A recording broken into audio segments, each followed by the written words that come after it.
Este programa é livre para todos os públicos.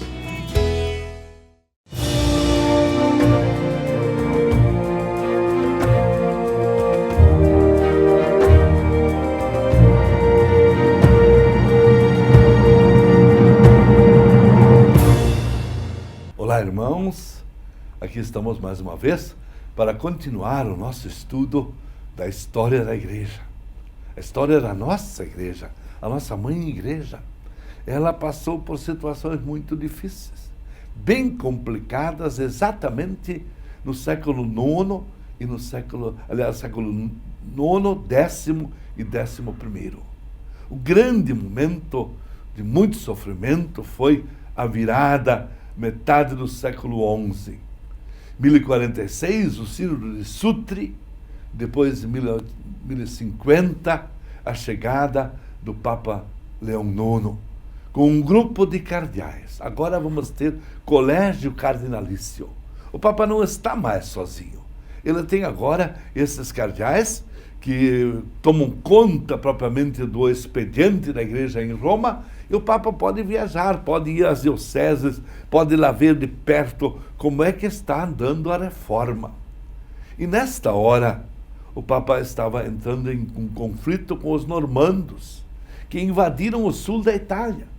E com o socorro do Oriente, de Constantino VI, que veio com o seu exército, apoiando, o Papa foi pessoalmente junto nesta jornada contra os normandos.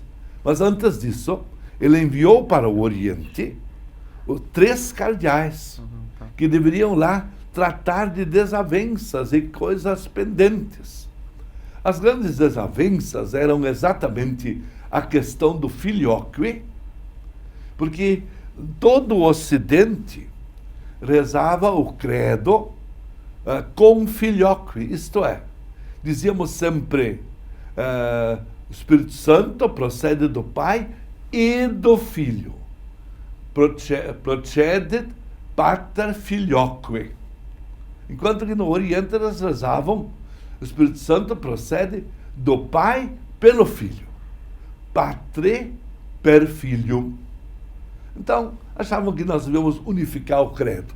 Ou então, em toda parte rezar filioque, ou em toda parte rezar per Filium. Segundo problema, no Ocidente nós celebramos a Eucaristia desde a última ceia, sempre com pão ázimo, isto é, pão não fermentado. Lembrando a cena do Antigo Testamento, na saída do Egito, no Êxodo, quando o povo teve que sair às pressas, e não puderam esperar que o pão fermentasse, mas o assaram assim mesmo, e era um pão ázimo. E Jesus também celebrou na última ceia com pão ázimo. No Oriente, claro, eles diziam, nós não celebramos a ceia judaica, nós celebramos a ceia cristã e usamos o pão fermentado. Consequência, no Oriente não tinham sacrário, não podiam guardar o pão fermentado. Enquanto no Ocidente temos os sacrários, porque o pão ázimo pode se conservar por vários dias. Terceiro problema, questão pendente, era esta.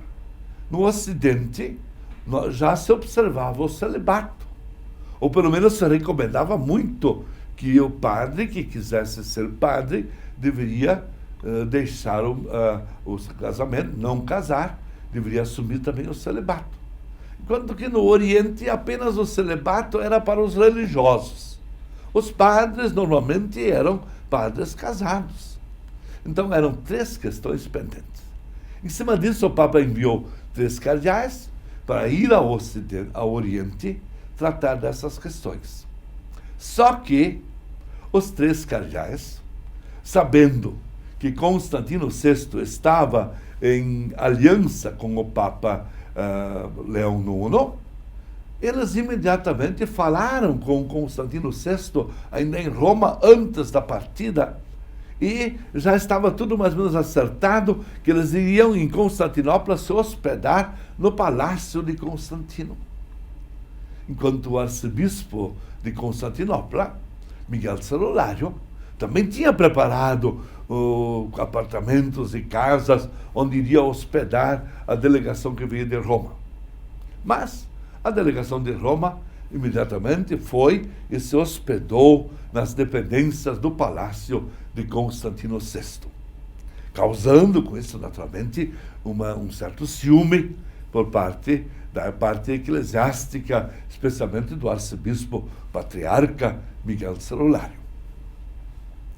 Pior de tudo, quando os cardeais foram se encontrar pela primeira vez com Miguel Celulário, eles não fizeram todas as honras que no Oriente eram normais que se devia fazer ao arcebispo. Normalmente as pessoas, até os padres, para falar com o arcebispo, faziam 6 inclinações profundas diante do arcebispo. Esses 3 cardeais chegaram, não fizeram inclinação nenhuma. E foram imediatamente falando com o Miguel Celulário, dizendo: nós estamos aqui para falar e para ensinar uma vez liturgia para vocês, porque vocês celebram a Eucaristia totalmente errado com este pão fermentado. Ora, isto foi uma facada em cima de Miguel Celulário. Miguel Celulário ficou muito chateado.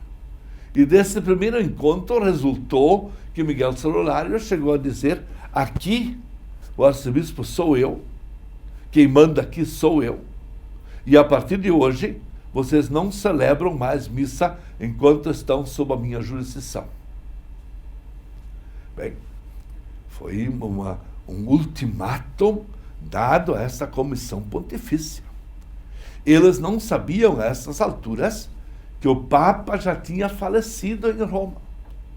Estávamos no ano 1054, o Papa faleceu em abril, e agora estávamos em julho, mas eles lá não ficaram sabendo por 3 meses.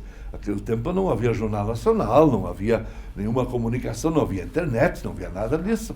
Então, não ficaram sabendo. Então, diante daquilo que o arcebispo proibiu de celebrar a Eucaristia, os cardeais se reuniram e, em nome do Papa, fazem um grande texto de excomunhão do arcebispo Miguel Celulário. Excomungam o arcebispo, o que foi uma ofensa gravíssima. Foi feito praticamente ali uma ruptura. E quando o arcebispo soube que ele estava excomungado pelos emissários do Papa Leão IX, ele imediatamente disse: não, então nós vamos formar a nossa própria igreja. E em 1054 começa a surgir em Constantinopla a Igreja Ortodoxa. Uma igreja ortodoxa, rompida de uma igreja católica. Nada mais a ver com o Papa de Roma, que por sinal estava morto. Mas eles lá simplesmente começam uma nova igreja. Miguel Celulário vai ser o grande patriarca desta nova igreja. E a partir disso, eles começam a fundar uma igreja nova, a Igreja Ortodoxa, que de resto é muito parecida com a nossa. Apenas eles, evidentemente, continuam celebrando com pão fermentado, portanto não podem guardar as hóstias no sacrário, eles não têm isso. Celebram em cada missa o suficiente para as comunhões daquela missa.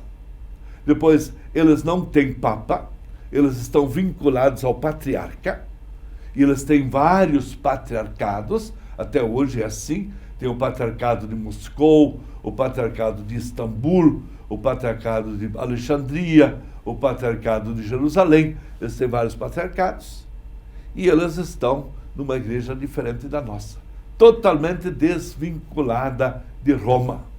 Tanto é que o grande santo para eles não é São Pedro, mas é Santo André. E todos os anos, no esforço ecumênico, na festa de Santo André, o Papa envia mensageiros para Constantinopla, para que hoje é Istambul, para cumprimentar o patriarca pelo grande dia deles. E quando a festa de São Pedro, os ortodoxos enviam comissões ao Papa de Roma para cumprimentá-lo pela celebração da festa de São Pedro. Mas o resultado é que, quando a comissão de cardeais volta de Constantinopla, vem para Roma, a situação é terrivelmente desoladora. Tínhamos perdido a guerra contra os normandos. O Papa tinha falecido na própria guerra.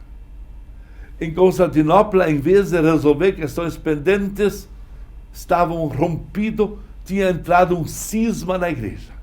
Tinha se formado a igreja ortodoxa. Então agora era momento de ver o que fazer e como sair desta situação.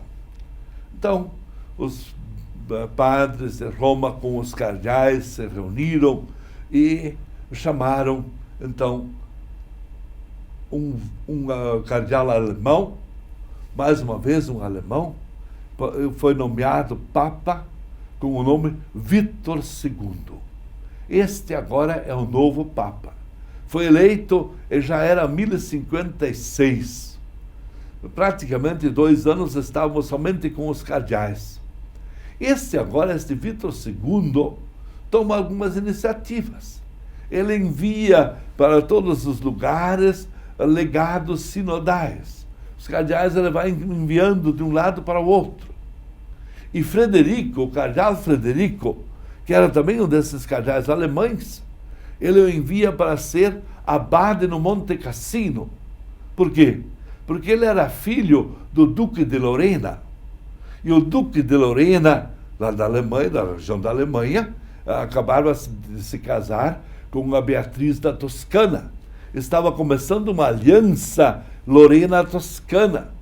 E eles achavam que, tendo o cardeal em Roma, apoiando essa aliança, isso poderia trazer problemas no futuro.